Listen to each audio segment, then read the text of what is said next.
Today, we're going over 16 ways to transform your financial reports. Most financial reports are long, confusing, and ignored, but it doesn't have to be that way.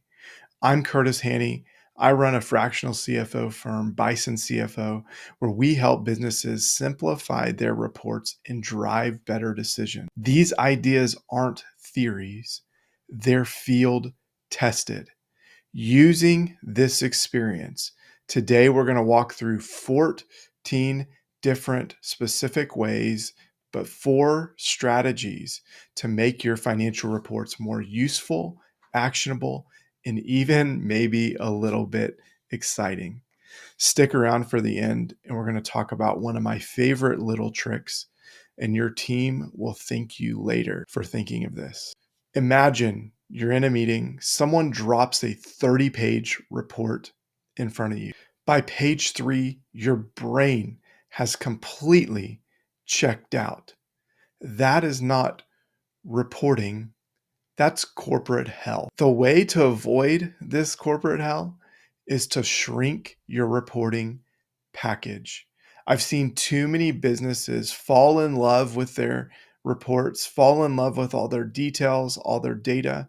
And in reality, it becomes so much that everyone checks out and you ignore the reports, and then reports lose their usefulness. So here are a few ways to shrink your reporting package. The first way is the 2-page rule. Anything longer than 2 pages, we're going to cut it. So we want to think in terms of executive summary. Shrinking your fonts does not count. We want to think about what is most important, and we want to try and create a 2-page summary. What can we summarize in 1 to 2 pages that if we only had 5 minutes would give us a 5-minute snapshot of the data that we need? Doing this one thing alone will make people more engaged and make sure that you hit all of the high notes. Number 2, pick a random report and remove it from your reporting package. If no one notices, it's likely that report was not as useful as you thought. Once you've done this for multiple months in a row and no one said anything, that means it's time to extract this report completely. Delete it from the package, never to be returned. And then third, create a quarterly kill report rule. Do this every 90 days. I go through the report and I look for things that we can eliminate.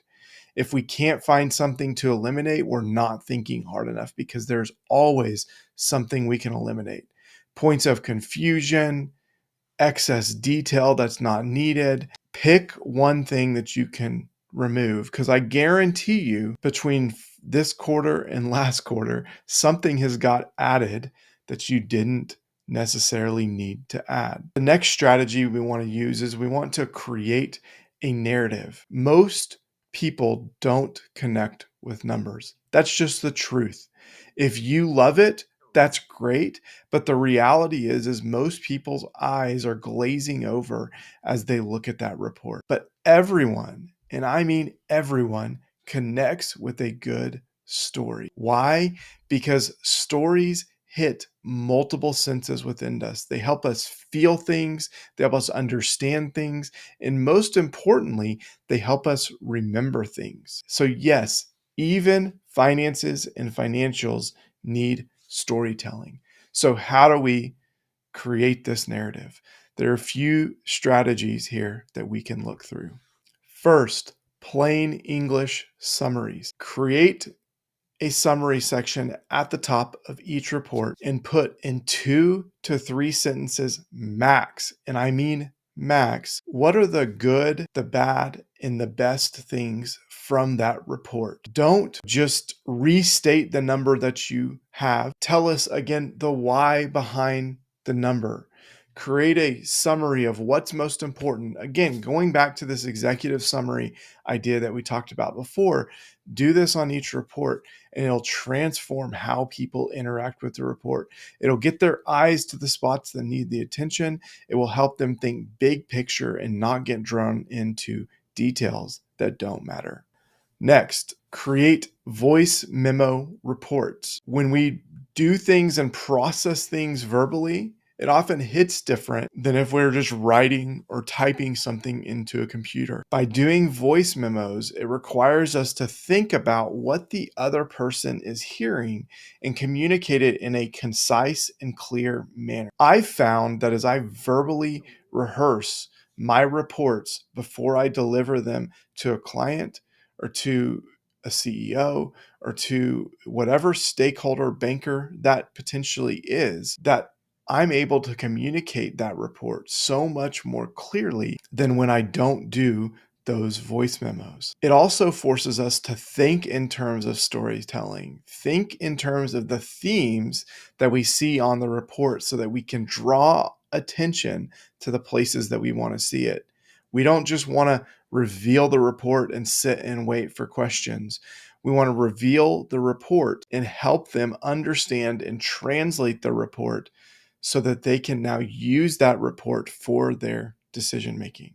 Next, create a department report out. Force the departments to pick one metric or one report and go deep and present on that specific thing. This forces them to not just tell you what the number is. This forces them to dig deeper and tell you the story behind the number. It puts the responsibility back on that department, back on the person who owns that report, instead of leaving it on either the CFO or the accounting team or the CEO to figure it out on their own. We want each team member, we want each department to have ownership of what they're responsible for. And creating these report outs is helpful in creating that level of ownership.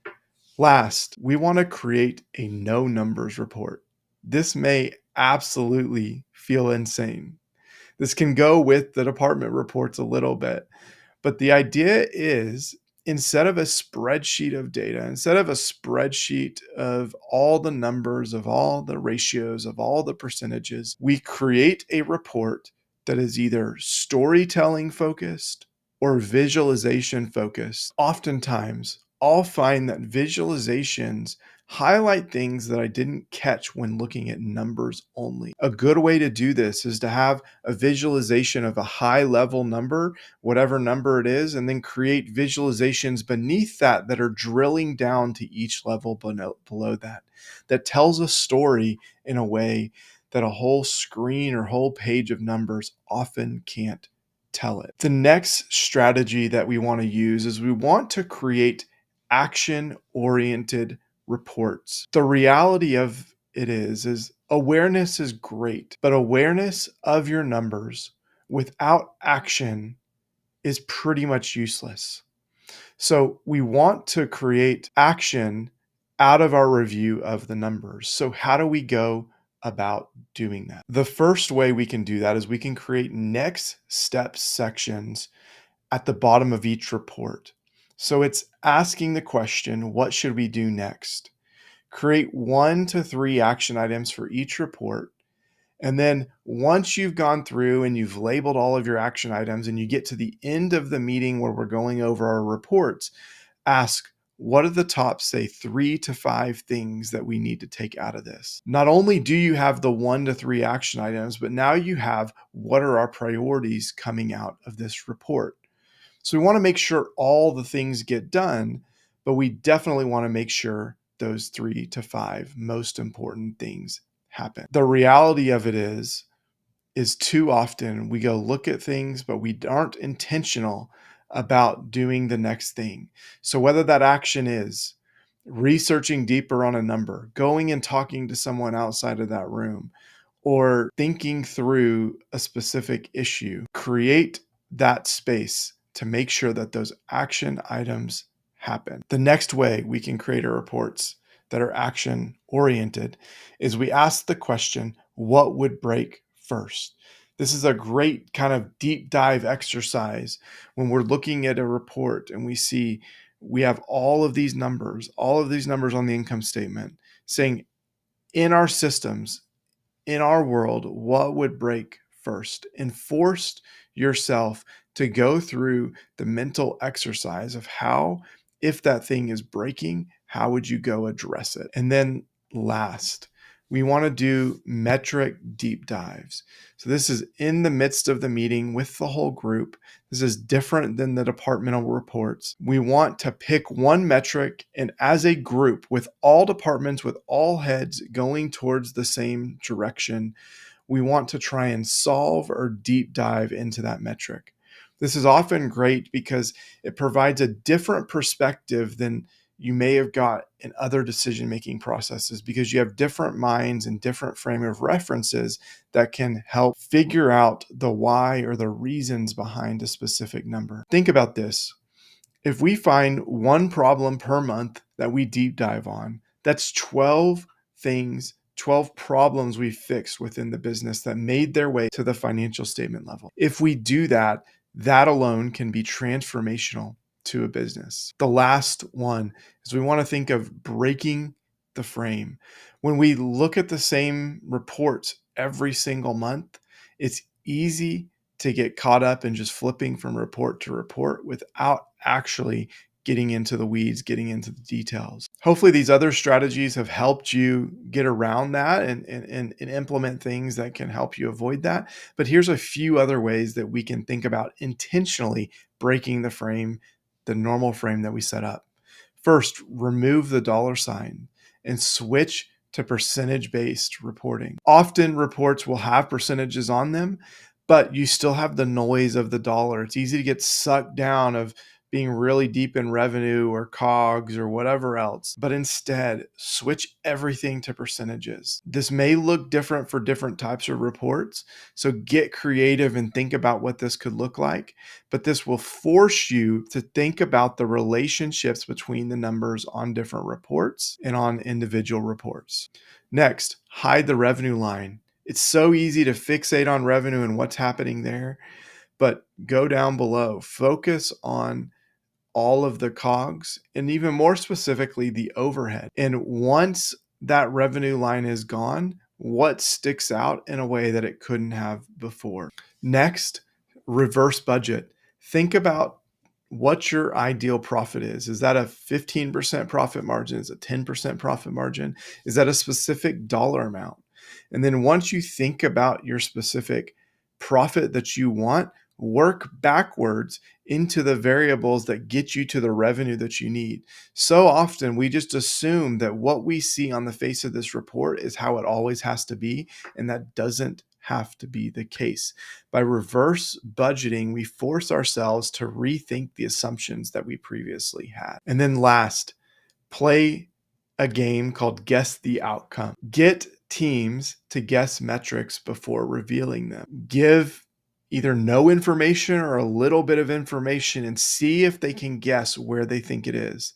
This not only helps with recall from previous months, but it helps you think and reflect on what happened in the business in the month and what impact did that potentially have on the metric. This makes it interactive. This helps you kind of hone your prediction skills, which is good for forecasting and thinking forward and planning into the future. It's a no-lose situation or no-lose game. These 4 strategies, these 14 tips can transform your relationship with your numbers. I encourage you, take some time, think through this. What would work for you? And go test one of these. Now, I promised a little nugget at the end. And if anyone has been around and talked to me, they've probably heard me talk about this before. But your bonus tip is send your reports to AI or to an outsider for feedback. When you send it to the outsider, give it no context. Test with AI, giving it context or giving it no context. AI is really powerful, but AI does not have all the context to your business, so it's likely not going to provide the best financial analysis. But for people who aren't great at financial analysis, it can be a great proxy to think and bring things up that you may not have thought of. As you get more advanced at financial analysis and thinking about what this is, AI may be less useful, but it can still provide different frames of references, different points of interest that you may not have seen.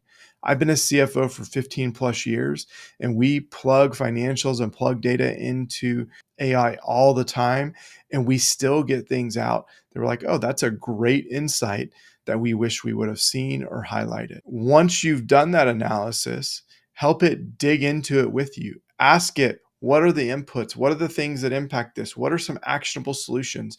Go back through the list and ask it the questions, ask it the things that we've been talking about here. This world is crazy and fun, but don't be intimidated by AI. AI is great as a supplement, but AI will not be the expert. It can help an expert or non-expert get closer to that than they were before. So, which of these are you going to try? You want to shrink your package, tell better stories, push for more action, or flip the analysis upside down? I encourage you to pick one or maybe many to test in your situation. And I would love to hear in the comments, tell me what worked. Send this to your CFO, send this to your CEO, and think through and strategize how you can improve your financial reporting. So take a little bit of time this week and think through what's 1 to 3 of these strategies that we can implement and test here.